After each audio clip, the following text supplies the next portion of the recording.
Hey everyone, and welcome back to the channel. My name is Hamish Hodder, and today we're going to be doing a full stock analysis of the company FedEx Corporation. So this is one that's a little bit more well known in the freight industry. Last week, it was last week, we had a look at Old Dominion Freight Line, which was a freight business operating in the less than truckload industry. So I thought we would sort of pivot away from that and stay in the shipping industry. But let's look at one that's a little bit more well known, and one that maybe has the potential to have a wide economic moat around its branding and its reputation. So we're going to have a look at FedEx. And if you're new around here and you don't know how these analysis videos go, essentially, I go through my 4-step process that has consistently allowed me to outperform the market, to find businesses that have low risk but high return potential.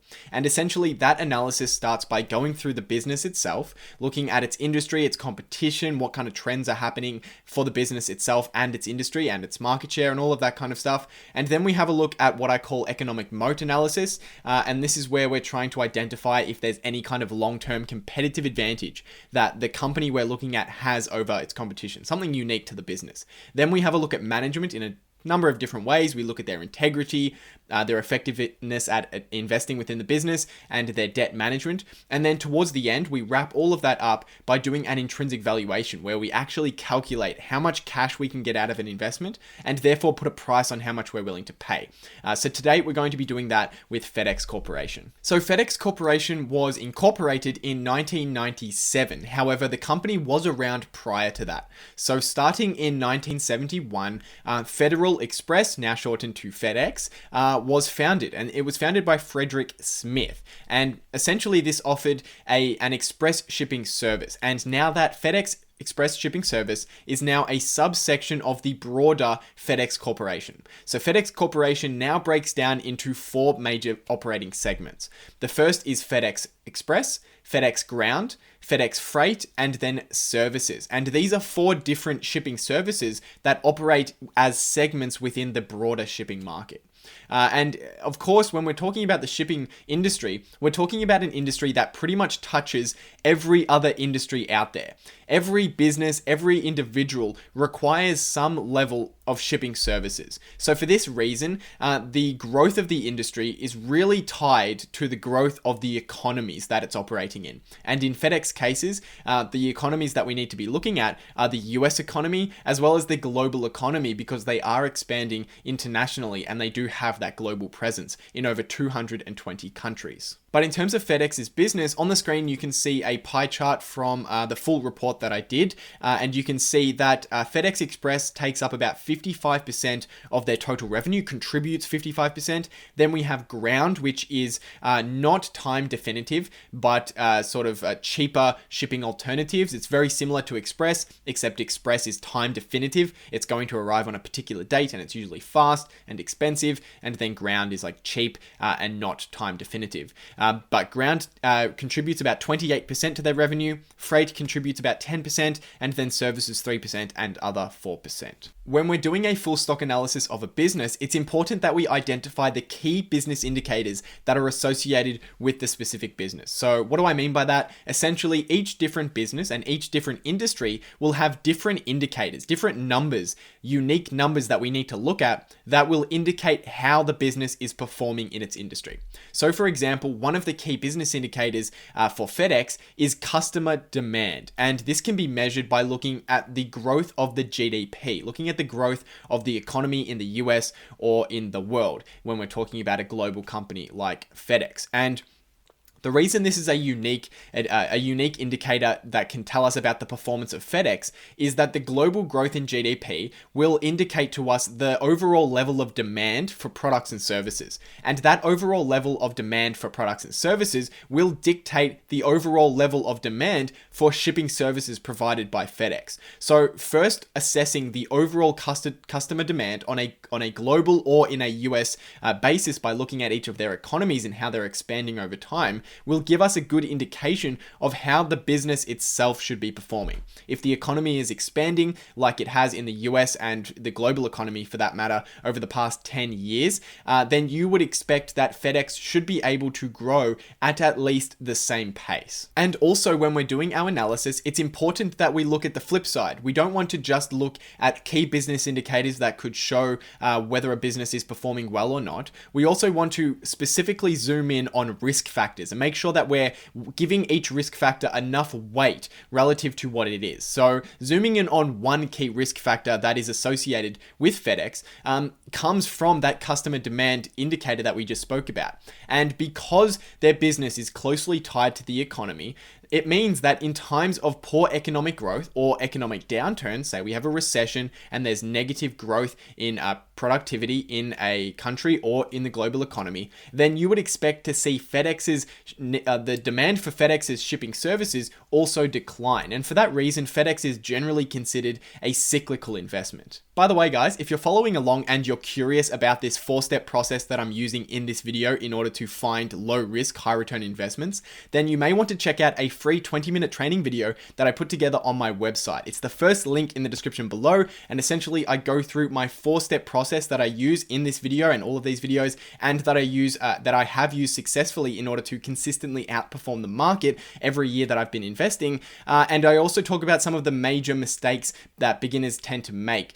So if you're interested in that and you're interested in learning a little bit more from me and learning a little bit closer to me, because I do offer a coaching service of sorts, then you should click that first link in the description below and check out that free 20-minute training video to get started. But with that said, let's move on to the second part of analysis, which is economic moat analysis, where we need to start seeing if we can identify a long-term competitive advantage that's unique to FedEx. And one of the most obvious economic moats that FedEx has is their reputable brand. So FedEx is a highly reputable and recognizable brand on a global scale, and that is a huge advantage over other shipping carrier providers. And the reason why it's an advantage is you could imagine someone who, for the first time, is a business and needs shipping services. One of the names that's going to pop into their head immediately is FedEx, and that gives them a huge advantage over other businesses that don't have that brand reputability. And it means that FedEx is able to attract a lot more of the newer customers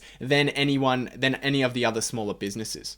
And not only that, it also allows them to attract customers from other businesses. So businesses that are already demanding shipping services but are using a different carrier, maybe UPS or some other kind of service, they're going to be attracted to FedEx because of the reputable brand that they have and the satisfaction that customers get when using FedEx products. So that is a huge advantage, and we should not discount that when we're doing our analysis. That's a huge advantage that they have.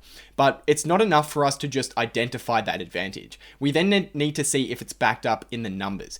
And by backed up in the numbers, I mean we need to look at their revenue, we look at their earnings per share, their equity, and their free cash flow, and we need to see how these are growing over time. And if they're growing consistently over time, and the rate of growth is also increasing over time, then that is always a good indication that they do have some kind of unique advantage over other businesses in their industry. So having a look at those 4 key areas, we have sales, which over the long term is 8%, which is pretty good, and it's improving each and every year, which is fantastic. Almost 14% in 2018.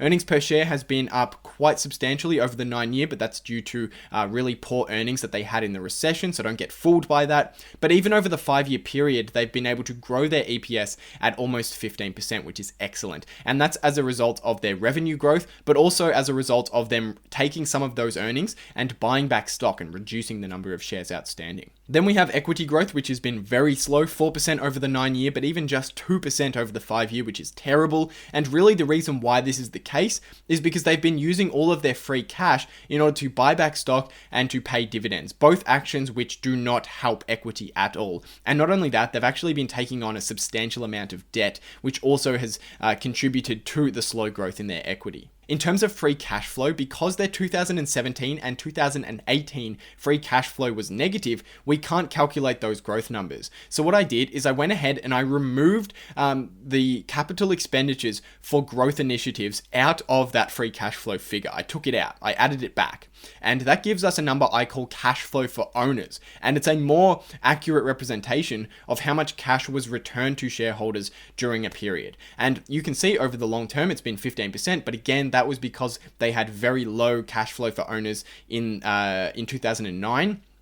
And in every other year, you can see that it's been negative. So it's actually been in decline for quite some time since 2012, which is a really bad sign. So those numbers give us mixed feelings. Their sales and their earnings per share have been growing very consistently and quite well. Sales pretty good. And those numbers do indicate to us that there is some kind of strong branding moat that's attracting those new customers to them. On the same coin, they're not being very effective with their earnings because they've been able to only grow their equity at 2% or 4% in some periods.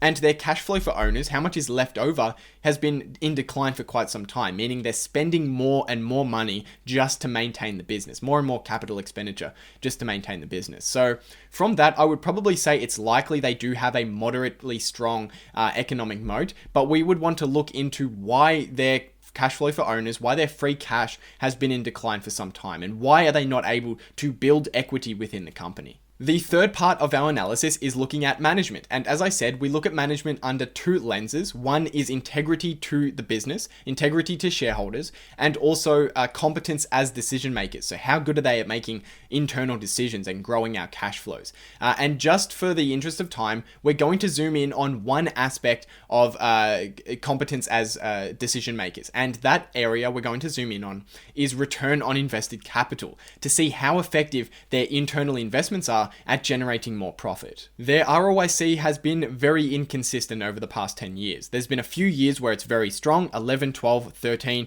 14, and 15, all above 10% and fairly strong. However, you can see there's a pretty clear decline in the return on invested capital since 2012. And that is in part because they haven't been able to grow their earnings while they've been taking on a substantial amount of debt. FedEx has taken on about $15 billion in debt in the past 5 years alone. And during that time, even though they invested another $15 billion of debt, their cash flow for owners didn't grow. And in fact, it's been declining.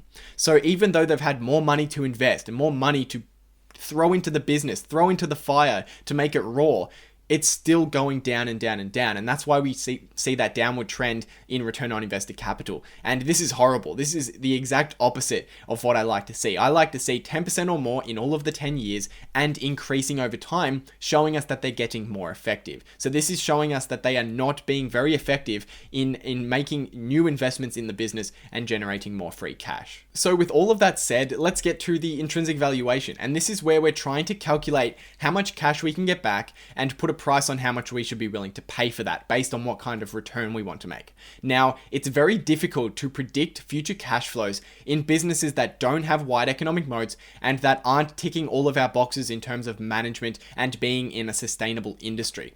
If we think back to the return on invested capital numbers, how can we be confident that they're going to be able to grow their cash flows if over the past few years they've just been taking on billions and billions of debt and putting it in the business and getting nothing out of it?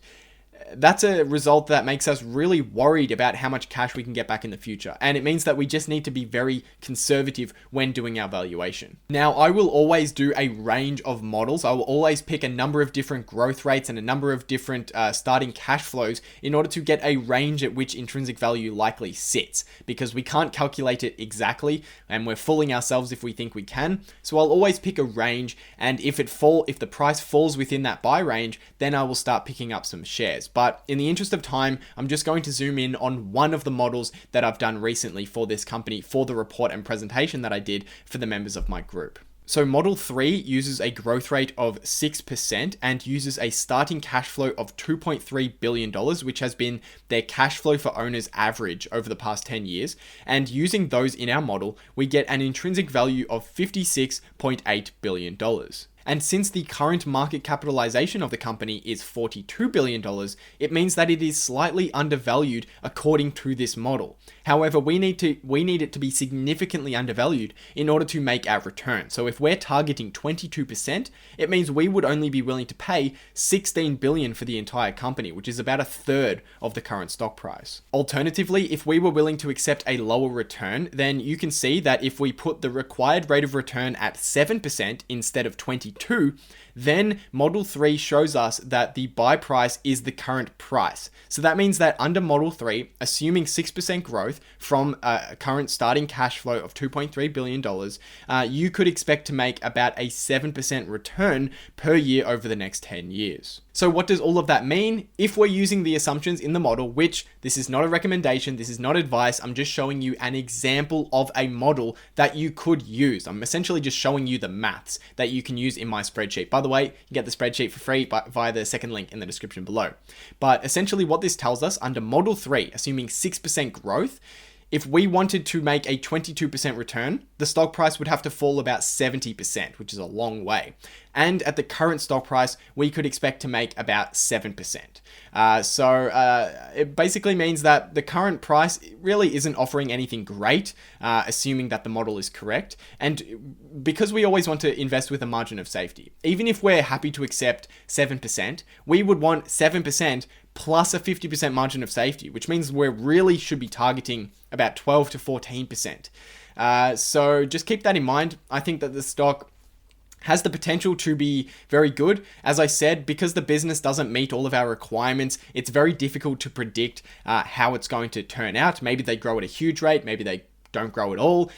So the expected return that you get, how much cash you could get out of this business, is really up in the air for me, and I really don't know. And for that reason, and of course because all of the models say that it's not an investment at the current stock price according to what return I'm personally targeting, I won't be making an investment in this company. So now I want to hear your thoughts on FedEx. So make sure you leave a comment down below and let me know your thoughts. And even if you don't have any specific thoughts about FedEx, let me know what kind of companies you want to see me analyze in the future, or what kinds of parts of the analysis process you find most difficult. And again, if you are interested in learning more about this 4-step process that I've used to consistently outperform the market, then click that first link in the description below and get access to the free 20-minute training video. And if you're interested in getting access to these full reports, so in these videos, I chuck in bits and pieces of the full reports, but the full report and the 60-minute presentation where I really break down the company in detail, those are reserved for my members. And you can get access to becoming a member again